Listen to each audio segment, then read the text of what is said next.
Hi there, welcome back to my channel and welcome to the space. So, the recording of the acoustic guitar went well. It's a pretty simple operation. Like I said, it's more for its percussive qualities than like a super big part or anything. It's just kind of chucking along to the main chords underneath. It's going to be mixed really low. I could add a proper percussion track. I could do like a shaker or something like that, but I feel like the song is done. I'm not going to add any synthesizer or keyboards, even though it's really easy to hook up your keyboard or synth to the Zoom and record, and you can use all the effects and everything. But I feel like the song is done, the one that I've recorded, and I like to be able to reproduce this live with like 3 or 4 guys, so I don't usually add tons of stuff that I can't easily pull off on a stage. And I feel like the song sort of just gets cluttered up when you add too much stuff. So what we're going to do today is we're going to go inside that track button. I'm going to bring the camera in and I'm going to show you what happened to all the tracks that we renamed on the computer the other day. So remember, we took our tracks out, did our cleanup in Audacity, and you could do it in whatever program you're doing it in. You export it back to the hard drive, back to the computer, onto the desktop. Rename the files, the WAV files, drag them back into the Zoom. If you're going to double it, you rename it, bring in a double of it. So all of these tracks that we've doctored are now sitting in the Zoom along with the original recorded tracks. And the Zoom is going to leave all of those original recordings wherever you left them. So if you did something in track 1 or track 2 or whatever, that's what's going to be sitting there, whatever was recorded there. So what we have to do is go in via the track button and assign all of our new versions of these tracks wherever we want to put them. In my case, I put all the drums in the third bank, 17 through 24. I usually put my vocals and guitars, like the main stuff. I kind of think of it like the heart of the song. I'll put that on tracks 1 through 8. Don't ask me why. I guess I like to have the vocal right there on number 1, just so I can sort of mess with it when I'm mixing and mastering. With the drums, I usually have those kind of set. So I put those on the third bank, the 17 through 24. And then 9 through 16, I'll usually fill that out with whatever doesn't fit on the first 1 through 8. That'll either be some more guitar parts, like a solo or something, or just some kind of noise, maybe the bass, claps, whatever you add, the percussion, the acoustic guitar, whatever doesn't fit on those first 8 will go in that second row. And sometimes that's pretty much empty. I'll just have, I'll only use like 16 tracks. I'll have the drums on the third bank and whatever's on the 1 through 8 bank, the top bank. So I'm going to show you how to find that. So right now, I'm just going to bring the camera forward. We're going to go into the track button and we're just going to assign tracks. Once we assign tracks, we'll come back out here and we'll just sort of start building the song. Now, quick note, whenever you're mixing and mastering in the Zoom, you sort of have to do them at the same time, and I'll tell you why. In my journey, I was doing some covers and some other things before I made my record because I wanted to learn how to use the Zoom and I wanted to get it sounding pretty good because I started thinking, I bet I could make a pretty professional sounding record with this if I learned how to use it properly and took a little extra care and a little extra time. So that's what I did. I did a lot of research and I just started recording on it. And, a lot of the recordings didn't sound too good. And the main thing I noticed, so like what I would do is submit the songs to this group of people online that we were doing these covers. And so everybody has the song there on Bandcamp and you can listen and play everyone's song, which is fun to do. And you'd start it at number 1. Say there's 20 people that came in and contributed covers. You'd start it at number 1 and just play it all the way through. Well, I started noticing the better recorded ones, it wasn't so much that they were louder. They were louder, but they just sounded more present, with a good signal to noise ratio, whereas mine had that extra like kind of tape hiss sound on it. And it just, didn't sound as good. It just wasn't as like upfront. And not as loud, but not so much not as loud, like the loudness wars thing, just not as upfront and present so that you have to crank the volume up. And when you do, you're adding more hiss and hash. So I went on a path to sort of figure out how can I extract the best sound out of this thing. And so I went to the Zoom forum. And when I got to the Zoom forum, I found a thread where they talked about this, like the preamps were a little anemic and some of the output was not as good, and how to get around this. What's the best way to output onto the out of the Zoom. And so the guy who was writing the post gets into the mastering aspect of it. And what I was doing was I would just get all the tracks in there, assign the tracks, start bringing them up like we're going to do later. We'll start building the song up. But once I started doing that, I would then kind of mix the song and output it from that point. Whereas what I've learned to do now is I turn on the mastering software, get everything going, use the mastering effect. See, before I wasn't even using the mastering effect, but go through the mastering effect, use some of the things that they offer, the EQ, they've got a normalizer, they've got noise reduction, they've got all kinds of stuff. And I'm going to show you, it's a 3-band EQ and some other stuff that they have in there. And there's compression, and you can adjust everything. And even if you don't adjust it, you can start looking at this stuff, maybe taking notes, doing a little research, and you can start understanding how these settings affect things and what levels these professionals are setting this stuff at. So it's a good way to learn. So step one, we're going to bring the camera in, we're going to put it on, and we're going to learn how to do those tracks. Okay, so we're back here at the Zoom. I'm going to show you how to get those tracks and put them in place. These are the tracks that we did in the computer. So I'm going to turn it on. Wait for it to come up a bit.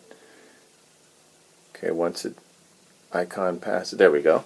All right, now I'm going to go to Project, press Project. We have New and Select. We're going to go down one notch to Select. If it was New, of course, we would hit New. All right, we're looking for RU. So I'm going to scroll here, just kind of go down and look for RU.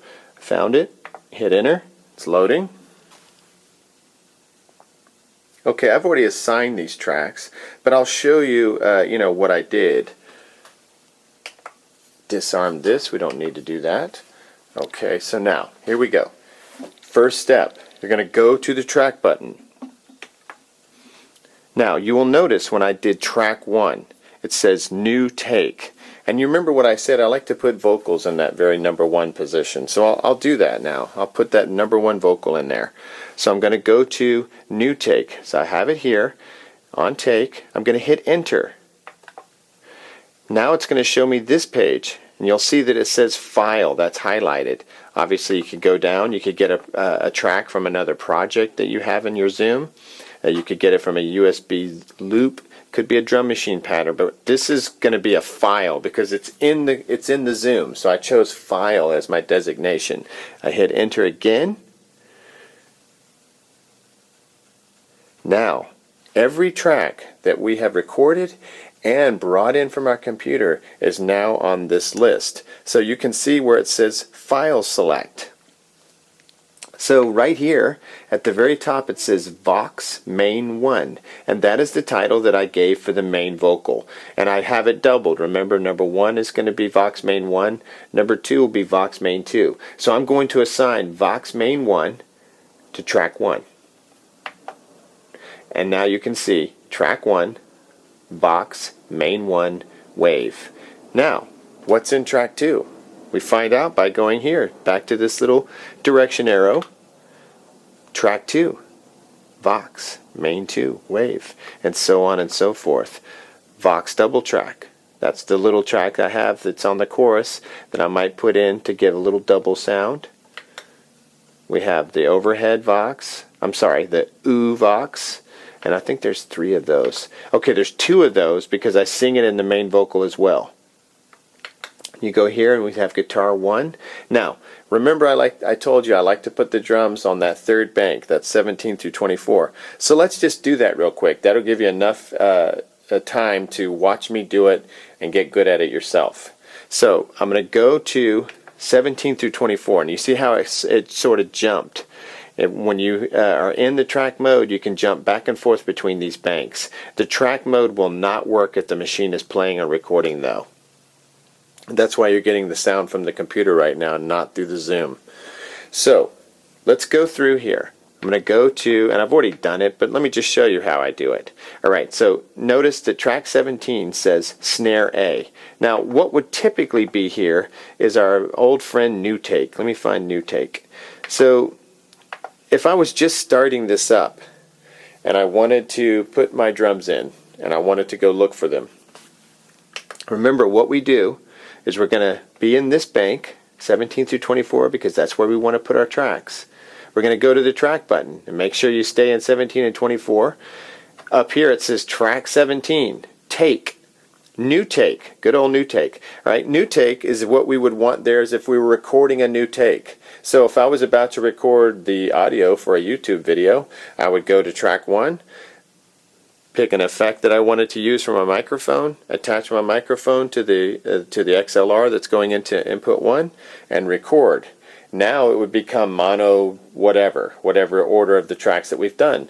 But it starts off as new take. So that's what you always use when you want to record. I obviously am putting my tracks in so that I can start mixing and mastering. So I'm going to go looking for snare A, because that's what I like to put in track 17 is snare A, or the snare drum. So let's hit File,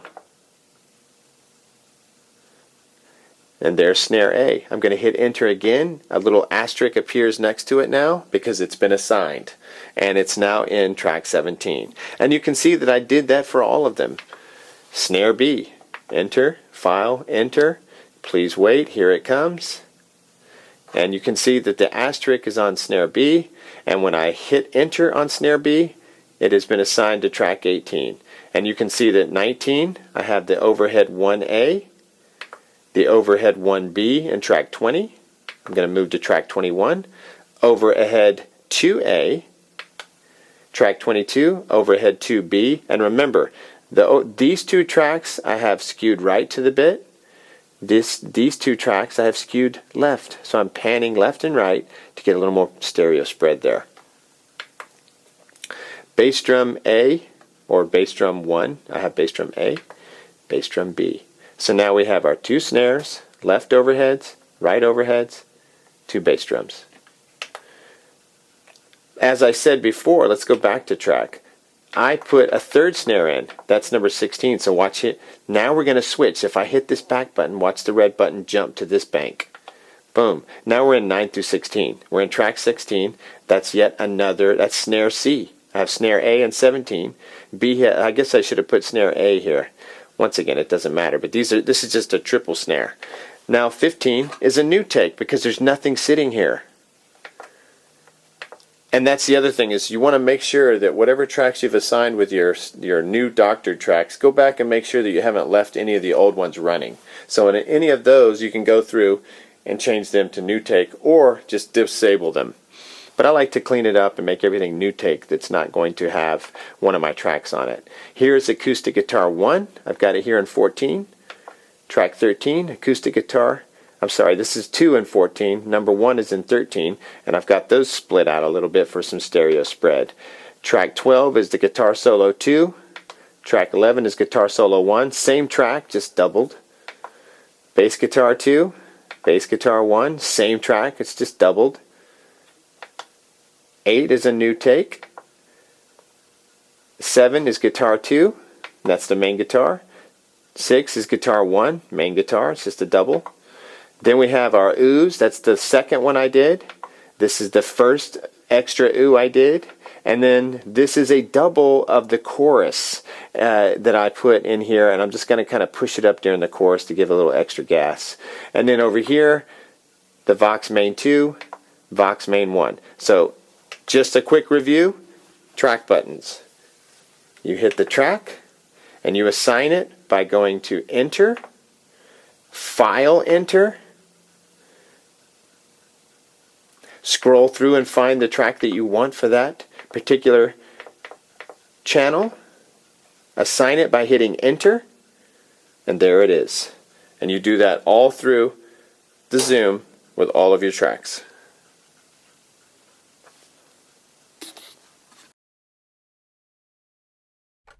Okay, so now I'm gonna go to bank 3, turn on the bass drum and the snare. You hear it coming through. That's just 2 tracks on so far. Here we go. Okay, there's our bass drum and our snare. I'm gonna go back to track 16 and bring that one on. Okay. All right. Okay, so now let's bring in the next snare. comes the left overhead.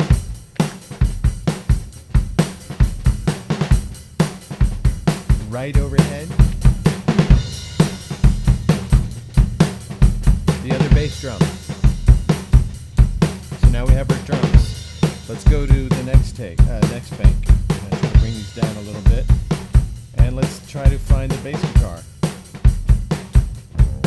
There we go. I think the acoustics are around here somewhere.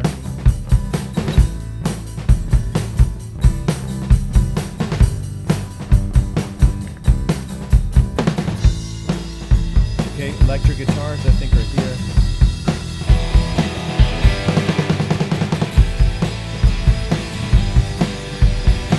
Vocals.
Tracks are up. You start to really hear what we've done so far. It's kind of an exciting moment.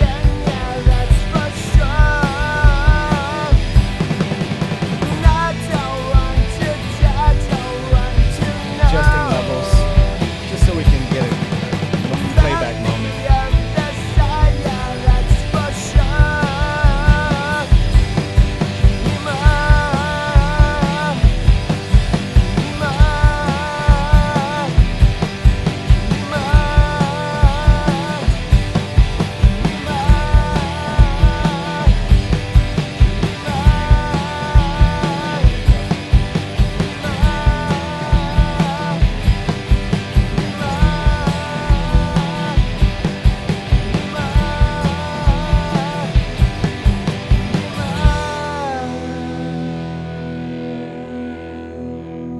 Always like to push the fader at the end just to,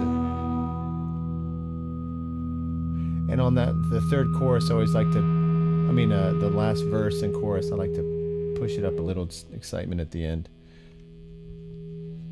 Okay, so pretty good. So what we're going to do now that we've heard all the tracks and everything is right and sounding good, I'm actually pretty excited right now. What we're going to do now is I'm going to come back to the Zoom and I'm going to show you how to get into that mastering effect, because that's where it all happens. Now that we have the tracks, everything's sounding good, we'll go to the mastering. Okay, we're back at the Zoom. Everything was sounding good. All our tracks sound great. We're happy. Everything's good. We want to continue on that happy path by going through the mastering effect button. And the way you find that, you go up here to effect, all right? And then what it'll sometimes say when you get to it is it'll say on or off, and right now it's off. I just turned it off, just so you'll see what you might find when you go to the effect button if you haven't used your machine yet. Okay, so insert effect, on, off, we have it off. But if we just turn this knob here, it turns it on, and now we see our algorithms, okay? So now I'm going to come down to algorithm with the button, the directional button, and you see it's on mastering. So if we turn it, there's clean guitar effect, distortion guitar effect, acoustic bass effects, mic, dual mic, and then stereo. Finally, after that's 8 times compressor, so you could have compression going across and some EQ going across 8 of the channels. And then finally we have, when we turn it here, we have mastering, and that's where we want to be today because we're going to work on the mixing and mastering part. So now, the patch is called number 00 plus alpha. Now you can use any of these patches, and you may find a patch that works exactly the way you want it to. I'm just using this one as a template. I'm going to kind of build my own settings, and you'll see what I'm talking about in a second. Okay, now this is super important. Input screen, it has to be set on master. If you're mastering, you want it to master all of the tracks, not just a few of them. And let me show you what I'm talking about. If I turn this here, it will show track 21, 22, 23, 24, and so on. It'll do 2 tracks at a time, as opposed to the entire master. So we want to make sure that our input screen is set on master. Okay, now here's where it starts to get a little more complicated. We're going to come down here. So now we know that when we mix, we're going to be in this mastering mode, okay? Now, I like to make some adjustments because the settings just aren't quite right for me, and I think that you'll want to make some adjustments too. So let me show you how to do those. You're going to hit enter on the edit. Now, the first thing it shows is this kind of compression and this 3-band compression thing they've got going here. So let me actually, that's not where it usually starts. Let me go back to the beginning. It usually starts on this page. Okay, so we have our 3-band EQ. And what we're going to do is we're going to go down to bass. Now, one of the things I learned on that Zoom forum, don't ask me why, but it seems like the machine likes 5s. So I'm going to go up to 5 on the bass, and I'm going to go here. And of course, you could be playing the track and listening along as you're doing this and making the adjustments that way. I'm just going to show you what I've been doing. Treble, I'm going to go to 5. The level I think is okay at 62, but of course you can adjust that as well. You can go up or down. Dimension, this is some kind of, it gives like a little added room noise. I always turn that off. Let's see, patch level. It's at 24, and you can see that you can roll that back. I've just always left it on 24 because that's what the guy at the forum did. This is a noise reduction. I usually put that on 0.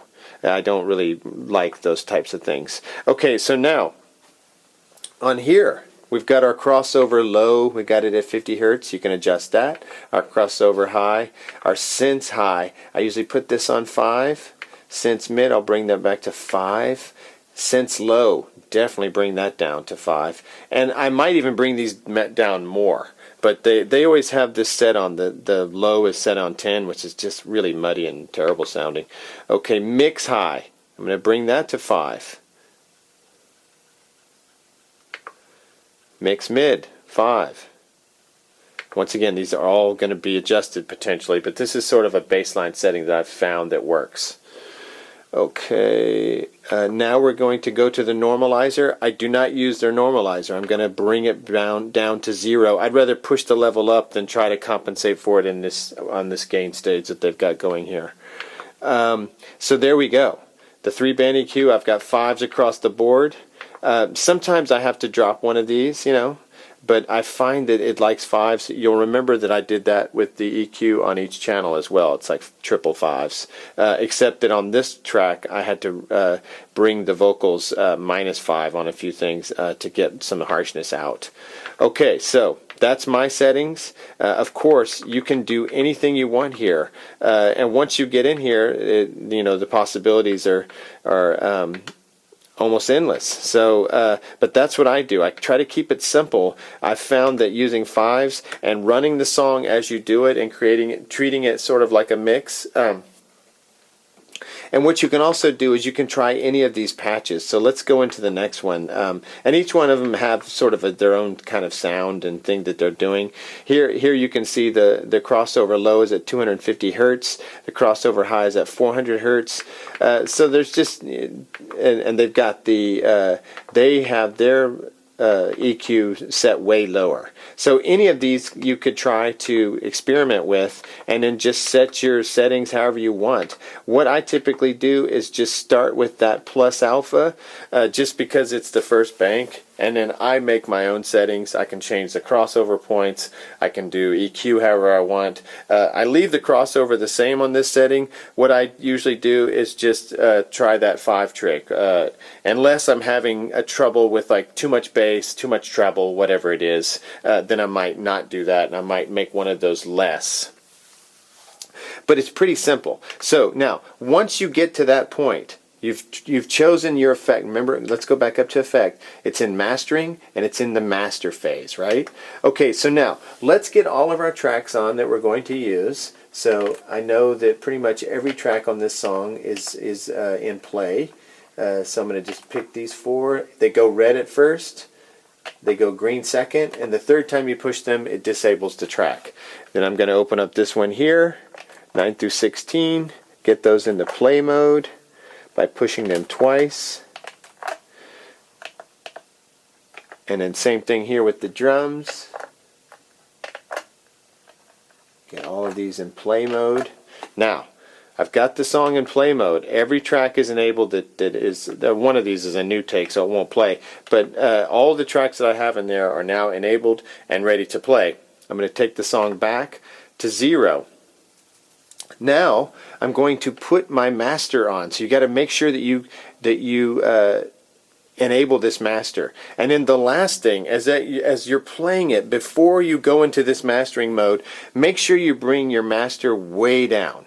Bring that master fader way down and sort of slowly creep it up once you start enabling tracks, so you don't blow your ears off in the headphones. Because remember, when we brought our tracks up in the last shot, when we got everything that we had recorded playing, it was pretty loud. So if I had gone right then and enabled this and got myself into the mastering mode and then forgot that the levels are much harder now that the mastering software is engaged, or the mastering effect, when I hit play it would be really loud. It could like blow your speakers, it could hurt your headphones and hurt your ears. So I always bring this back down to 0 and kind of work it back up. The fader, for whatever reason, usually ends up, instead of at 0, like that would be unity gain at like 100, it ends up being down here somewhere, which works great. You just kind of push that fader as hard as you can so that you get as close to 0 as you can without peaking. You don't want to see any red.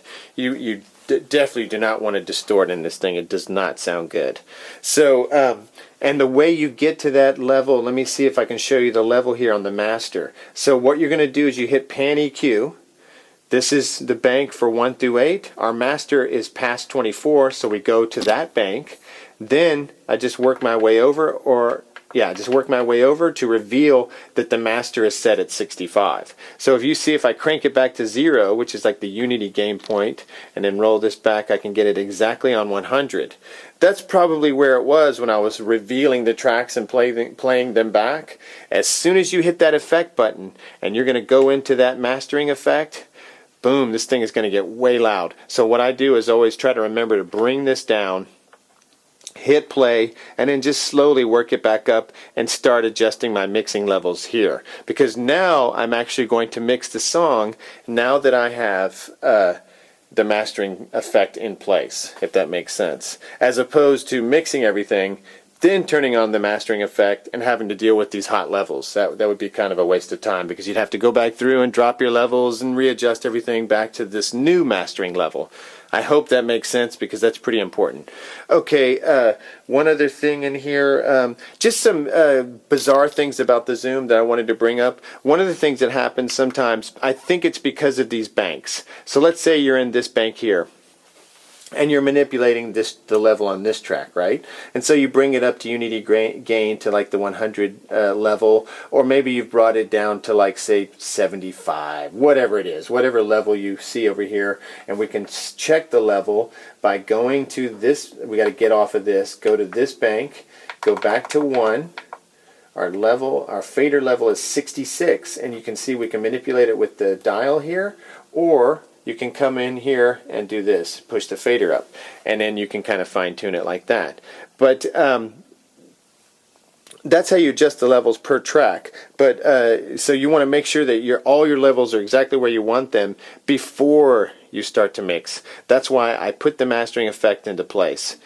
Okay, so I'm going to exit out of here, and you can see where the fader is. Obviously, we've done this before. And I'm going to exit out of here. Oh, and also, let me show you real quick here on track 2. Let's go back to track and figure out what track 2 is. I know what it is, but I want to just show you. It's Vox Main 2. This is Vox Main 1 and number 1. Okay, so we're going to hit enter. That's all good. Everything's fine. Exit out. But then I'm going to go back to Panic-Q, and I'm going to show you what I did with those vocals. Okay, so they were just, I don't know, a little hot, a little screechy. So I just rolled back -5 here, -2 on the mid, +5 on the low just to warm it up. And these go to 12. Remember, +12, -12 on the negative side. My reverb sin was 30, chorus sin is 30. This is very subtle. You may want to do some reverb on these vocals in something like Audacity if you want like super duper reverb. But that gives you a little taste, and I like the little taste of chorus in there. It just makes it fatter and it's nicer sounding, more pro. Okay, so that's everything. That's what I've got going now. So what I'm going to do now is begin to mix and master with everything in this mastering effect, making sure that I've accounted for the master, making sure that I've engaged the track, and making sure that this is at a level that will not blast my ears. So once I get all that set up, I then begin the mixing process, playing the song over and over again. And also, what's great about this, you can make your master, right? Once you've recorded your master, and you've finished the song and you hit stop after the last bit of sound, once you go and connect this to the computer, you'll see it'll say something like master 000. That's your master. If you do another one, it'll be master 001, and so on and so forth. You might end up doing, on one song I got very obsessive, and I did like 32 masters. There was like 32 masters or something sitting in there, and I ended up trashing most of them and keeping a couple. But what you do is, after you finish recording it, you can do it again and again, however many times you want to, because you might find that once you drag it out of the Zoom and put it on your computer, that something is missing, so then you go back and do it again, and this process will go on for a while, depending on how obsessive you are about your material. So hopefully this makes sense. I'm going to master and mix in this mastering algorithm, keeping in mind that the fader is now going to be changed. Once I record and play, so like let's say I'm going to go to start the song. It's at, I've got my master armed here, and I know that my effect is correct, and I know my settings are good. I'm going to hit record and play together, and then I'll just start adjusting. So sometimes on the vocal, I might want to pull it back and forth depending on what the song, how I want the presentation to be. So I might write a few faders, and I might have to switch banks. Let's say that at the minute 1 I want to pull the vocal down a bit and then come back up, and then 30 seconds later, boom, I got to switch over to this drum track and make sure that the fade works correctly. Like there could be like a fade point, and then I want to push it back up again. Whatever. You can do that as the mix is running, just like you would on a real board. So I think the mixing and mastering is really cool. I really think that if you follow these steps and you use the mastering effect and work on it and get it sounding really good exactly the way you want to, and compensate for the new level, and then output it and take it to a computer, you're going to be very pleased with the results. Okay, a couple of little quirks that I wanted to go over with the Zoom that could confuse you and cause you problems that I've sort of learned over time. Okay, the main thing is that, we have all these, we're sharing faders. We've got 8 faders, right? And we have 3 banks. And it's a really smart way to break things up, but there's a couple of things that happen sometimes that make things weird. All right, so let's say I'm in track 1, it's the vocal, and I've got the fader set it at 67. Who cares? Doesn't matter, right? Okay, and I'm going to hit Panic-Q again, and this time I'm going to hit it, and I'm going to go to this track 17, which shares the same fader as number 1, right? And my fader there is at 94, and I can kind of adjust it there, and I'm going to put it back up to 94. I'll roll this up, get it to 94, and then I'm going to go back to track 1 and see where that one is. See how it stayed at 67? That's really cool. So each track has its own levels. When I first got it, I was a little concerned that if I adjusted something here that I was stuck with whatever was on this track being at that same level, but that's not the case. All of the tracks are independent, but there is one little quirk that occurs. So let's say I'm in track 1, and I switch to track 17 because I want to adjust the snare. And so I come over here and I set it on 94 and everything's fine, and then I go back to here and start my mix up again. And then when I go to adjust my track 1, suddenly it's lost. It's like it's not engaged anymore. And I find that I have to sort of jostle it. So I might have to hit it, bump it a little bit. I mean, this happens rarely, but it happens enough to where it's a thing. So I'll jostle it a little bit and it kind of comes back to life and we're back at 67. So whenever you leave a track and adjust the same fader, sometimes it sort of turns off the other track. I have no idea why. It's a weird quirk. So I just sort of wake it back up again. The same thing will happen to the master. You sometimes have to wake it up. So remember when we're in that mastering mode or something, and you'll switch it to this and suddenly the track is just gone. And then like you push on it a little bit and it starts really blowing up loud and blowing your ears up. So I just try to bring it down here and just kind of jostle it a little bit, wake it up, and then bring it up. So I guess that's what you have to do. Sometimes you just have to sort of wake these tracks up. That's kind of a weird thing. Then the other thing that is really serious, and I don't even joke about this. Let's say you've just recorded the most beautiful thing you've ever heard, and it's just incredible, and you're ready to go home and you wrap your night up, and then you go and hit stop and the machine freezes up on you and starts spinning. And it's happened to me several times. And I've sat here, one time I let it spin for 30 minutes and finally gave up, turned the whole machine off. And when you do that, you lose the track. So what I've been doing, this takes some discipline, but whenever I record anything, I always turn it off or hit project. So say we've been doing all this work. Watch this. I'll hit project. It says saving. Then I go to select, hit it again, select the same song I was on, and then I'm back in the track. Because you don't want to see that thing spinning around a bunch of times. That means you're locked up. Okay, so avoid the lockup by saving everything. Just hit the project button or just turn it off. Turning it off is easy too. You cut it off, it'll say project saving, goodbye, see you. The screen clears, you hit it again. Now you're back up. I like hitting project because it doesn't take as long. It's a couple of extra switches and things to do, but you don't have to wait for it to reboot. So you just hit project, saves, hit select, hit it again, and it just loads. But this is important because you can really lose some good stuff. I've lost drum tracks, I've lost vocals, guitar bits, you name it, because of that. It's happened like 3 times, and 3 times is 3 times too many. 1 time is 1 time too many, so you don't want that. All right, so that is, hopefully that's going to help you, because that can get a bit tricky, but once you get in there and get the feel, you're going to be fine. Okay, that was the mastering. I hope that was good. I hope that what I did makes sense, because that's kind of an important part. And that's when it really starts to sound professional and good. You'll be excited when you start to hear how the mastering makes those tracks sound. Okay, so the little things that we brought up, the little quirks of the Zoom, making sure that you save the project, every time when you either turn it off or hit that project button after every take. Let's say you just recorded your drums. Boom, reach over. First things first. If you think it was a good take, anytime. Because like I said, it's happened to me a couple times and it is a real bummer. Real bummer. And then the other little quirk is when you go from bank to bank and you're working on a track and you're setting a level, sometimes when you go to the next bank and set that level, it turns off the other track. So you have to make sure you go back and just wake it up. And so you'll notice sometimes like you'll turn everything on and start playing and like hardly anything's playing and it's missing things. You just kind of have to go through and just sort of bump all the faders and make sure everything's awake. It's just a little glitch, and it might have been fixed by an update. I'm not sure. The software that I have, I believe, is the most updated, and it still does it. So that might just be a screw up by Zoom. I don't know. But I've noticed that, and it could just be this machine, but I don't think so. I think I read that happened to other people as well. So those 2 things: make sure you save all your projects or tracks, by hitting the project button, and also be aware that these faders sometimes go mute. So you have to wake them up. So I'm going to go home, work on this mix and master, work on getting these videos done. Once I have the song pretty good, I'm going to then show you, like I'm happy with the mix.